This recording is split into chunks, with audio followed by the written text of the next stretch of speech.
Salut tout le monde, c'est Raphaël, on se retrouve pour une nouvelle vidéo Lego Review. Aujourd'hui du set 75-451, recommandé pour 9 ans et plus dans la gamme Lego Star Wars The Mandalorian and Grogu, sorti normalement le 1er août 2026 au prix public de 49,99 € avec 415 pièces. On va bien évidemment parler de l'attaque de la sentinelle dans le Palais Hutt, en commençant directement avec les mini-figurines. Ici, vous avez la figurine du Mandalorian, aussi appelée Din Djarin, une figurine évidemment pas exclusive à ce set, néanmoins une nouveauté de l'année 2026, plus particulièrement de mai 2026, effectivement, dans tous les nouveaux sets The Mandalorian and Grogu qui incorporaient la figurine de Din Djarin, on a une toute nouvelle version, en tout cas en ce qui concerne le torse, car effectivement, une des topographies du bras a été changée effectivement des précédentes versions qui étaient là depuis 2021 tout de même. Cette topographie est différente de la version 2021. L'autre néanmoins reste inchangé. Le reste, les jambes, elles, datent bel et bien de 2021. Le jetpack, lui, date de 2021 également. La tête, quant à elle, date de 2023. Et pour ce qui va être du casque, également. Sur le casque, on a évidemment la tête de Pedro Pascal. Évidemment, un arrière de torse détaillé, par contre, pas de saut, une expression faciale. En termes d'accessoires, un petit blaster laser. Ici, la figurine de Grogu, l'apprenti Mandalorien. Une figurine qui n'est pas exclusive à ce set, on la retrouve déjà dans le set du Razor Crest, sorti en mai 2026, mais également dans le set du vaisseau de l'espèce alien, ou encore dans le set Grogu, l'apprenti Mandalorien. Il utilise toutefois la nouvelle pièce de torse avec une toute nouvelle topographie, avec le bouclier, avec le logo des Mandaloriens. Une tête également disponible en 2 exemplaires dans ce set. Pas de topographie à l'arrière, par contre c'est un peu dommage. Si vous êtes comme moi, vous avez probablement acheté le set pour cette mini figurine, la figurine de Embo, le chasseur de primes.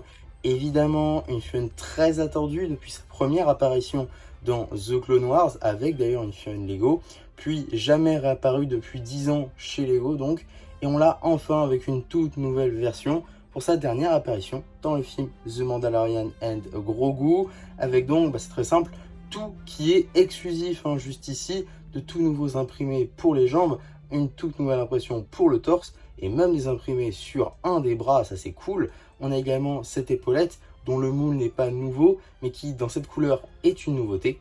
On a également une toute nouvelle tête, ainsi qu'un chapeau topographié comme à l'époque. Donc comme ça, un peu mieux les topographies justement de ce chapeau, vraiment plutôt bien représenté.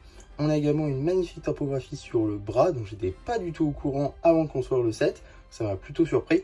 Et on a également une tête magnifiquement topographiée et qui est bien meilleure de la précédente version. Aussi des topographies à l'arrière du torse ainsi qu'à l'arrière de la tête. Mode accessoire, une l'arbalète lance-stud ancienne génération, comme sur les chaînes de Chewbacca par exemple. Enfin, dernier personnage du set, l'animal de compagnie de Embo, Keibu. Un animal donc entièrement moulé, qui est évidemment une exclusivité à ce set, avec un tout nouveau moule en dual molded, avec 2 plastiques différents. Le gris foncé étant de l'ABS, tout ce qui est plus classique. Par contre, le noir est à l'air très différent, il est plus mou, pour éviter peut-être de blesser avec les petites parties pointues. C'est pas impossible, en tout cas ça rend super bien, c'est magnifiquement topographié, à voir si on en aura d'autres à l'avenir. Une fois que les figurines sont passées, il va nous rester 2 petites constructions. Tout d'abord, on a juste ici la porte du Palais Hutt avec donc un petit stickers du coup du logo des Hutt, plutôt sympa. On peut donc ouvrir la porte comme ceci. Bon, c'est vraiment une tentative de rajouter des pièces dans le set. Quitte à rajouter des pièces, ça aurait été pas mal peut-être d'avoir un trône pour les Hutt et donc d'avoir une figurine de Hutt. Maintenant, ça aurait grandement augmenté le prix, on est d'accord, mais ça aurait été déjà un peu plus cohérent. La porte, j'ai plutôt bien apprécié en vrai. Maintenant, niveau décor, c'est pas non plus le truc de fou. Et je pense que j'aurais limite préféré une autre mini-figurine qu'avoir du coup une construction comme celle-ci. Maintenant, c'est vrai que niveau construction, ça aurait peut-être fait un peu vide. En tout cas, c'est vraiment dans un coloris qu'on a déjà vu chez Star Wars, notamment dans les Battle Packs de The Mandalorian saison 3 et également avec le combat de Paz Vizsla contre Moff Gideon. En tout cas, voilà, petite construction supplémentaire, donc on crache pas dessus, mais c'est pas non plus ce qui va vous faire acheter le set. Par contre, niveau construction, bah, je suis désolé, mais il a été critiqué pour rien. Donc on a ici une sentinelle avec un coloris qui certes n'est pas sans rappeler le mecha de Boba Fett, qui était sorti en août 2023, si je ne dis pas de bêtises, pour 15,99 €. Effectivement, c'est les mêmes coloris. Maintenant, je suis désolé, ça n'a rien à voir.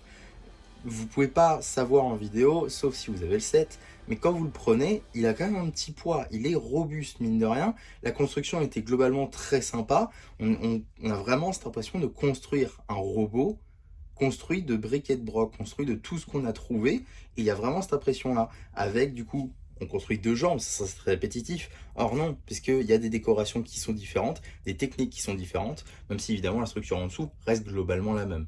Pareil pour les bras, pareil pour le torse, c'est plutôt sympa. Donc on a évidemment des articulations ici, on utilise les bras Evo, on a évidemment des mains avec des doigts articulés, on a des décorations ici. Là, on a ce petit panneau qui peut être articulé comme ceci, mais globalement, ça montre qu'il n'y a rien d'uniforme sur ce mecha. Il a vraiment été fait de déchets, de chute d'objets, etc. Donc c'est franchement super bien fait, c'est super sympa à construire, j'ai beaucoup apprécié, ça sont en 4 sachets. Donc, pareil, les bras ici, petite armure, petit lance-stun nouvelle génération, on a encore les doigts juste ici, la tête de notre sentinelle, on a cette petite corde qui traverse tout le buste de notre robot et ça marche plutôt bien. À l'arrière, on peut retirer cette petite plaque comme ceci pour accéder du coup à l'intérieur et faire sauter le robot comme dans le film. Donc évidemment, on peut y mettre Grogu, hein, si je le récupère comme ceci. Vous pouvez constater que Grogu passe dans le mecha et il permet du coup d'actionner ceci pour faire exploser le robot. Donc ça, c'est une petite référence au film qui est, ma foi, plutôt cool. Et on peut évidemment le refermer comme ceci, parce que c'est comme les modulaires, hein, c'est des tiles et des plates pour pouvoir faire en sorte que ce soit empilable. On a aussi des jambes qui utilisent les mêmes jonctions Evo, comme ceci, avec des décorations de diverses couleurs, du dark red, du dark tan, de l'argenté, du turquoise, du jaune. Donc ça, c'est plutôt sympa. Et même les pieds, vous voyez, sont pas du tout de la même façon. Ici, c'est plus arrondi, c'est plus net, alors qu'ici, c'est un peu plus détruit. Donc ça, j'aime beaucoup. Je dois avouer que j'aime vraiment beaucoup ce petit robot, cette petite sentinelle. Et on a également juste ici une petite main au milieu, un petit peu articulée de plein de manières. Donc ça, c'est plutôt cool. Bon, le seul petit problème avec cette corde, c'est que quand on retire la plaque, c'est un peu compliqué de la remettre après. Mais c'est pas grave, on peut juste déclipser comme ça et la reclipser après. Comme ceci, et voilà, on est reparti. Donc non, franchement, une petite construction très sympa. Je pense que les enfants seront très contents d'avoir un robot comme ça face à une figurine, parce que mine de rien, peut-être que vous n'avez pas fait gaffe dans l'intro, mais la figurine est quand même assez petite face à ce robot. Donc avoir un robot qui fait, je pense, 3 figurines facilement, bah, c'est plutôt impressionnant. Et dans un jeu pour un enfant, pas mine de rien, ça peut être plutôt sympa. Super. De toute façon, c'est pas comme si on n'avait pas 500 000 demandos. En tout cas, globalement, je pense que c'est un très bon set. Peut-être un peu trop cher, donc attendez un petit peu pour le prix. Je pense qu'aux alentours des 40 €, ça devient extrêmement intéressant, d'autant plus pour les figurines exclusives que sont Embo et son animal de compagnie. Mais même la construction en elle-même est plutôt très sympa. Un excellent jouet. Et ce serait dommage de passer à côté. En tout cas, voilà ce que je pouvais dire sur ce set Lego nouveauté août, que j'ai donc trouvé en avance. N'hésitez pas à me le dire ce que vous avez pensé du coup de ce set en commentaire. N'hésitez pas non plus à me donner votre avis sur ma vidéo en commentaire. N'hésitez pas non plus à liker la vidéo, à vous abonner, à partager. Et moi, c'était MC qui vous dit bye bye.